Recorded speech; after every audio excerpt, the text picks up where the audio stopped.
নমস্কার, আমি প্রিয়া।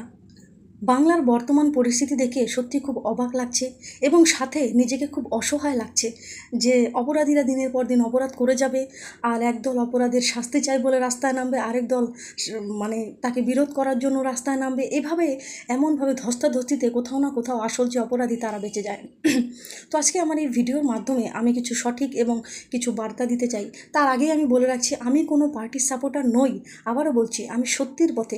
আজকে যদি বিজেপি সরকার আসে এবং বিজেপি সরকার যদি একই রকম ঘটনা করে, বা সিপিএম সরকার আসে বা কংগ্রেস সরকার আসে, তবে কিন্তু তাদেরকে নিয়েও ভিডিও তৈরি করবো। আপনারা সকলেই জানেন, ইউটিউবাররা যে সমস্ত ঘটনা ঘটে বা যা কিছু কম সংখ্যক, সকলেই নয়, সরাসরি সেগুলো নিয়ে কথা বলতে ভালোবাসে, তারা সত্যিটাকে তুলে ধরে।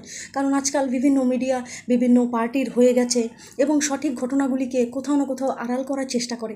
তো সেই জায়গা থেকে সঠিক বার্তাকে পৌঁছে দেওয়াই হচ্ছে সকলের কাজ, যারা ইউটিউবার আছে তাদের কাজ বলে আমি মনে করি।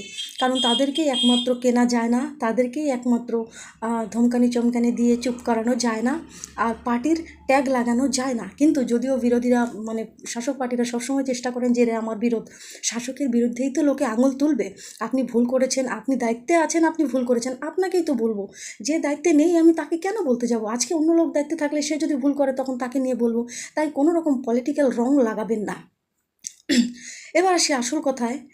আজকে তৃণমূলের ছাত্র প্রতিষ্ঠা দিবস, যে তাদের যে মঞ্চ ছিল সেখান থেকে আমাদের মাননীয়া সিএম বিভিন্ন বক্তব্য রেখেছেন। তার বক্তব্যগুলি দেখে আজকে অবাক হয়ে যাচ্ছি যে একটা মানুষ কতটা নির্লজ্জ হলে পরে এই ধরনের বক্তব্যগুলিকে আবার মানুষের সামনে বেরিয়ে এসে বলতে পারেন। সত্যি অবাক হয়ে যাচ্ছি তার বক্তব্যগুলোকে শুনে। তিনি বক্তব্যেই বলছেন, আগে বলেছিলাম বদলার কথা, বদলা নয় বদল চাই, এখন বলছি আপনারা ফোঁস করুন। কিভাবে লেলিয়ে দেওয়া হচ্ছে তার গুন্ডা পন্ডা পার্টির লোকজনেদেরকে? কেন কেন লেলিয়ে দেওয়া হচ্ছে?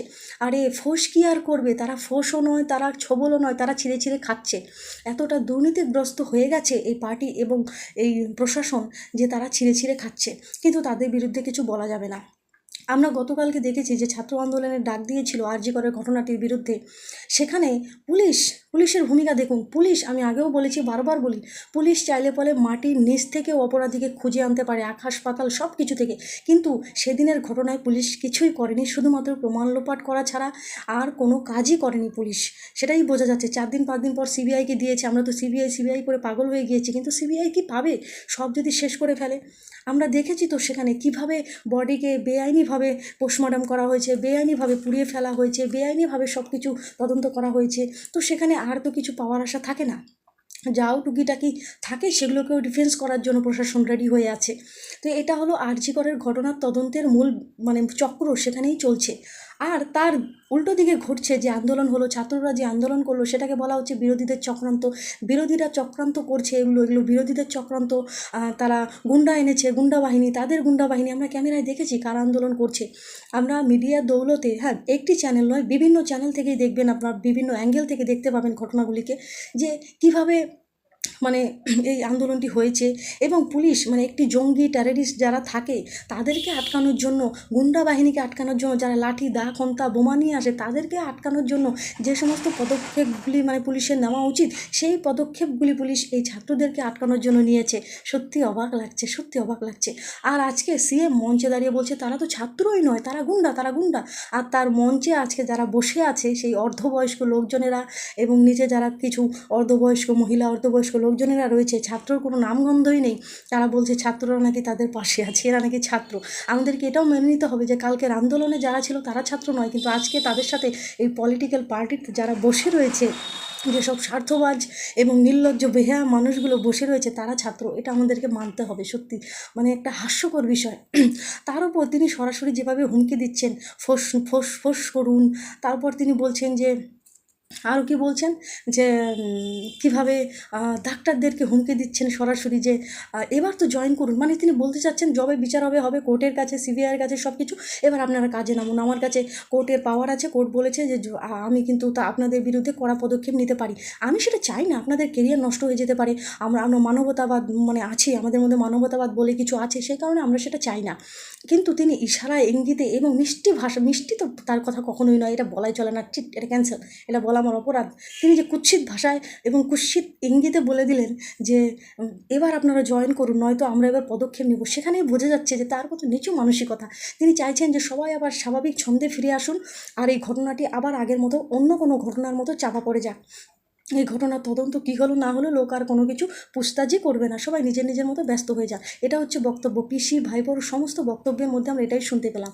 আর কি শুনতে পেলাম? আইন, নতুন আইন আনার কথা। পিসিও বললেন, ভাইপোও বললেন, আমরা আইন আনবো, কঠোর আইন আনবো, কঠোর আইন আনবো, ফাঁসি চাই এরকম আইন আনবো, ফাঁসি হবে এরকম আইন আনবো। আর যদি কেউ সই না করে এটা করবো, ওটা সই যদি না করে আমরা ধর্ণা দেবো। আরে সই কী করবে? 2019 সালেই তো এই মহিলাদের এবং শিশুদের নিয়ে আইন আনা হয়েছে, কিন্তু আপনারা তো সেই আইনকে আপনাদের এই রাজ্যে, আমাদের এই রাজ্যে কার্যকর হতে দেননি। আপনারাই তো আসল দোষী। আপনারা যদি 2019-এ কার্যকর হতে দিতেন, আজকে হয়তো অনেক মানুষের, অনেক শিশু, অনেক মহিলার প্রাণ বেঁচে যেত, কিন্তু আপনারা সেটা করতে দেননি। আজকে যখন আপনাদের গায়ে ইট পাথর কাদা ছুটছে, তখন মনে পড়ছে আইনের দরকার, তাই নয় কি? আর তবুও ভদ্রভাবে নয় যে আইন আনবো এবার আমরা, সেটা না বলেও উল্টো বলছে যে আইন না আনতে দিলে পরে আমরা অমুক করবো সমুক করবো। কীভাবে মানে কি বলবো, কীভাবে ইঙ্গিত করা হচ্ছে। আর আরও একটি বিষয় যেটি আমি যেই কারণে আজকে আমি এই ভিডিওটি তৈরি করেছি, সেটা হচ্ছে আইন দিয়ে কী হয় আপনারা সকলে বলুন তো? আইন কি এখনও আমাদের দেশে ছিল না? আইন তো ছিল, পুলিশ তো ছিল, প্রশাসন তো ছিল, কিন্তু আইন কী করতে পারলো? এই যে আমরা বলছি ফাঁসি চাই, ফাঁসিটা কাকে দেব? অপরাধীকে। যদি পুলিশ অপরাধীকেই ধরে না আনে, পুলিশ যদি অপরাধীকেই লুকিয়ে দেয়, পুলিশ যদি অপরাধীকেই সামনে না আনে, তবে কাকে ফাঁসি দিব? আপনারা বলুন, ফাঁসিটা কাকে দেওয়া হবে? তাই নয় কি? ঠিক তেমনই আপনারা বিশ্বাস করতে পারবেন না, আমাদের পশ্চিমবঙ্গে এরকম কোথায় আছে আমি বলছি না, আমার নিজের দেখা এমন ঘটনা যেখানে হেনস্থা করা হয়েছে মেয়েগুলোকে, রেপ করা হয়েছে রীতিমতো, কিন্তু যখন পুলিশ দেখছে যে যখন এফআইআর করতে যাওয়া হচ্ছে, তখন দেখছে যে এরা তো পার্টির লোক, মানে প্রশাসনের সাথে যুক্ত আছে বা পাওয়ার টাওয়ার আছে, তখন তাদেরকে ভাগিয়ে দেওয়া হচ্ছে। জান এসব কেস টেস হবে না, জান আপনারা বসে মিটমাট করেন। এই সব ঘটনা হয় গ্রামে গঞ্জে এখনও। পুলিশ এই সমস্ত কেসগুলোকে মানে খাতাতেই নেন না, তারা তোলেনই না, তারা ভাগিয়ে দেন এইরকম। আর যারা এরকম কাণ্ড করেছেন তাদের বিরুদ্ধে যদি যায়, মানে ধরুন যারা নির্যাতন হয়েছে, যে সমস্ত ফ্যামিলি, তারা ধরুন গরিব, আর এটা স্বাভাবিক, এই গরিব বা অসহায় ফ্যামিলির মেয়ের গায়েই হাত দেয় বেশি। এটা বেশিরভাগ ক্ষেত্রেই হয় যে জানে এরা কিছু করতে পারবে না। ক্রিমিনাল মনস্ক যারা, তারা কিন্তু আগে বাচ্চার রাস্তাটা বের করে তারপরেই ক্রাইম করে। এক্ষেত্রেও কিন্তু আর জি করের ঘটনাতেও কিন্তু তাই হয়েছে, আগে বাচ্চার রাস্তাটা খুঁজে বের করা হয়েছে, যেখানেই যাক না কেন ধরবে সেই ঘুরে ফিরে সঞ্জয়কেই। আর এই রকম ঘটনা প্রতিনিয়ত হয়ে চলেছে। পুলিশ না এফআইআর দায়ের করে, না তদন্ত করে, কোনো কিচ্ছু না। আর যদি কোনো এফআইআর দায়ের হয়েও যায়, আপনারা বিশ্বাস করতে পারবেন না, কোর্টের ডেট নিতে নিতে মানে বছরের পর বছর বছর চলে যায়। অপরাধীরা হেসে বাইক নিয়ে সাইকেল নিয়ে ঘুরে বেড়ায়, টোন টিটকারি করে, নির্যাতি থাকে, নিজে চোখে দেখা সেটা, কিন্তু কোনো রকম কোনো শাস্তি তাদের হয় না, পুলিশ তাদের ধরে না। কেন? তারা প্রভাবশালী, তাদেরকে পুলিশ ধরে না। আমাদের দেশের আইন শুধুমাত্র প্রশাসনের স্বার্থে এবং প্রভাবশালীদের স্বার্থে, গরিব মানুষের স্বার্থে নয়। এবার অপরাধীকে যদি হাজির না করে তবে তার ফাঁসিটা কী করে হবে বলুন? এটা হচ্ছে পরিস্থিতি। তাই আইন দিয়ে কাজ নয়, প্রশাসনের বদল চাই, প্রশাসনকে বদলাতে হবে। আইন না হোক, ফাঁসি না হোক, পুলিশ যদি ধরে দু চাপকা পেটানিও পর্যন্ত দেয়, তাকে যদি যাবজ্জীবন 12 বছর 14 বছর 15 বছর জেলও খাটায়, তবুও তো অপরাধীর শাস্তি হয়। কিন্তু অপরাধীরা ভয় পায়, কিন্তু না, সেটাও হয় না, কারণ তাদেরকে ধরাই হয় না। আপনারা ভাবুন, এই আরজিকর ঘটনার মধ্যেই কিছু একটি জায়গার ঘটনা ঘটে গিয়েছে, মেয়েটিকে বাড়িতে ডেকে নিয়ে এরকম রেপ করা হয়েছে। সেই ছেলেটির বিরুদ্ধে যখন তার বাড়ির লোকজনেরা ছেলেটির বাড়িতে যায়, তারা তাদেরকে মারতে আসে, তেড়ে আসে, ভাগিয়ে দেয়, এবং যখন পুলিশের কাছে যায়, পুলিশ কেসই নেয় না। দূর জানতো, পুলিশও কেসই নেয় না, কোনো রকম কিছুই তদন্ত তো দূরে থাক, কেসই নেয় না। কেন কেস নেয় না? সেই ব্যক্তিটি হচ্ছে গ্রামের প্রভাবশালী ব্যক্তি এবং পার্টির সাথে জড়িত, সেই কারণে। এবার আপনারা বলুন, আইন দিয়ে কী করবেন? প্রশাসনই তো মানে খোকলা, সেখানে আইন দিয়ে আপনি কী করবেন? এবং কোর্টের চক্কর, আপনারা ভাবতে পারছেন না, কোর্টের চক্কর। 1 মাস পর পর একটি ডেট দেওয়া হবে, সেখানে গিয়ে আংফাং উকিলের ফিস দিতে দিতে আর দিনের পর দিন কোর্টে যাতায়াত করতে করতে আপনি হেনস্থা হয়ে যাবেন। আপনি নিজে বাধ্য হবেন, ঠিক আছে কোর্টটিকে তুলে নিলাম। আমার নিজের দেখা বলতে নিজের সাথেই আছে বর্তমানে আমাদের এখানে আছেন একজন মহিলা যিনি কাজ করেন, তিনি তার এক আপনজনের বিরুদ্ধে এরকম এফআইআর করেছেন। মাসে মাসে সে যেত কোর্টে, উকিলের টাকা দিতে হতো তাকে, লোকের বাড়ি কাজ করে, এবং উকিলের টাকা তো দিতেই হতো। আর যার বিরুদ্ধে কেস করে, সে ওই যে গরুর দালালি ফালালি করে, পুলিশের সাথে জানাশোনা আছে, তার কিছুই হয় না। সে মাসে মাসে শুধু ডেট পড়তো, ডেটে যেত, উকিলের কাছে যেত, কোর্টে যেত, কিছুই হতো না, ওই একই রকম শুনানি, এটা ওটা, আবার নেক্সট ডেট, তার কোনো রকম তাকে পুলিশ ধরলো না, তার জেল হলো, শুধুমাত্র যে কেস করেছে সেই টাকা দিতে দিতেও ফুতুর হলো এবং হেনস্থা হলো, শেষে গিয়ে কী হলো, সেই হেনস্থা থেকে মুক্তি পাওয়ার জন্য কেস উইথড্র করে নিল। এটাই পরিস্থিতি। এবং এই মহিলাদেরকে নির্যাতনের যে কেস আমাদের রাজ্যে সব থেকে বেশি, এখনও প্রায় 40-45 হাজার মহিলাদের ওপর নির্যাতনের কেস পেন্ডিং পড়ে আছে। এগুলো ফাইল কবে খোলা হবে, কবে দেখা হবে, সেটাই হচ্ছে কথা। আইন দিয়ে কি করবেন? প্রথম যে লেভেলগুলো, আইন তো পরে, প্রথম যে স্টেপগুলো, প্রথম যে লেভেলগুলো, সেগুলোই তো খোকলা। একটি অপরাধীকে এই অপরাধী করেছে চিহ্নিত করা হলো, বা চিহ্নিত যদি না হয়, তদন্ত করে যে তাকে চিহ্নিত, একটু তদন্ত করলে, একটু কঠোর হলে যে তাকে বের করা যায়, আমরা সকলেই জানি। তাকে বের করাও হবে না, তাকে পেশ করাও হবে না, কিছুই করা হবে না। আর ধরা পড়ে গেলে ডেট পে ডেট, মানে তারিখ পে তারিখ চলবে, কোর্টে চক্কর কাটো। যারা নির্যাতিত হয়েছে তারা শেষে বলবে আমরা কেস উইথড্র করে নিচ্ছি, আর তাছাড়া উপায় নেই। আর যদি পলিটিক্যাল ব্যাকগ্রাউন্ডের হয়ে থাকে অপরাধীরা, তবে তো কোনো কেসই হবে না, এফআইআরই নেবে না পুলিশ। যে গ্রামের পুলিশ, ব্লকের যে পুলিশ, তারা এফআইআর পর্যন্ত নেয় না, নিজের চোখে দেখা, তারা এফআইআর পর্যন্ত নেয় না এই সমস্ত নির্যাতনের। বা কেউ যদি আগে থেকে ইঙ্গিত পায়, কোনো মেয়েরা, এ ধরুন একটি ছেলে ফলো করছে বা একটি গ্রুপ ফলো করছে, টোন টিটকারি করছে, কেউ পুলিশের কাছে গেল, স্যার এরকম ব্যাপার হয়েছে, আমার রাস্তা দিয়ে যাওয়ার সময় এরকম হেনস্থা হয়, পুলিশ ঠিক আছে কিছু হবে না, পুলিশের নাম্বার আছে না, কিছু হলে ফোন করবেন। ভাবুন পুলিশের বক্তব্য কি, কিছু হলে পরে তারপরে ফোন করবেন, মানে আপনি আগে রেড ফোন, তারপরে ফোন করবেন, তখন আমরা যাব, এইরকম ধরনের ব্যাপার। তাই আইন আনছি, এটা হচ্ছে টুপি দেওয়া।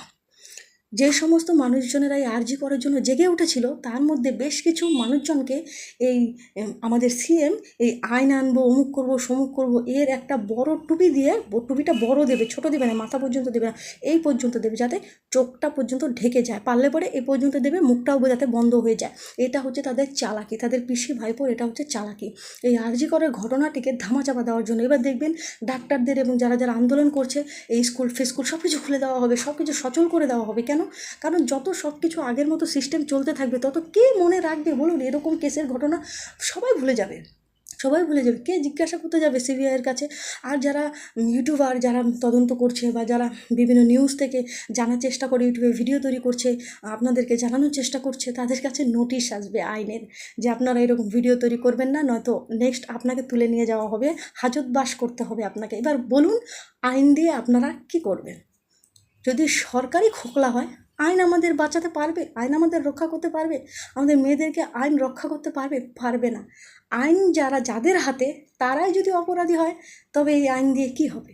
আপনারা ভাবুন, শান্ত মাথায় ভাবুন এবং ভেবে দেখুন, এবং একটি কেস চাইলে নিজেরা ঘটান, ছোটো মোটো কিছু, তারপর পুলিশের কাছে যান, তবেই বুঝতে পারবেন যে কীভাবে হেনস্থা হতে হয়। যারা পুলিশের চক্কর কাটেননি বা জাননি বা যা কিছু, তারা জানেন না যেটা কতটা দুর্নীতিবাজ একটা সিস্টেম।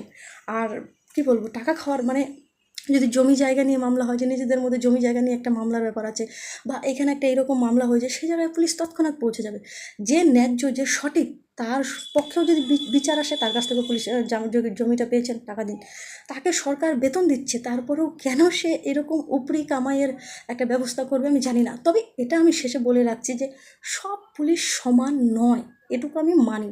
সব জায়গার সব পুলিশ সমান নয়, কিছু সংখ্যক পুলিশ, মানে বেশিরভাগ একটা গ্রুপ ভালো আছে ঠিকই, কিন্তু ওই যে মাথা, আপনি ভাবুন বিনীত গোয়েলের মতো পুলিশের সাথে যারা কাজ করেছে, তারা কি সবাই এরকম? না, তারা অনেকে ভালো। কালকে আন্দোলনে যারা ছাত্রদেরকে আটকানোর চেষ্টা করেছে, তারা কি সকলেই এটা চেয়েছে? না, চাকরি করে তো তারা বাধ্য, স্যার অর্ডার দিয়েছেন, করতেই হবে, এরকম একটা পরিস্থিতি। তাই সকলে খারাপ নয়। তাই যদি মাথাগুলোকে, যেই মাথাগুলো নোংরা হয়ে আছে, সেই মাথাগুলোকে আগে পরিষ্কার করুন, দেখবেন সব সিস্টেম পরিষ্কার হয়ে গেছে।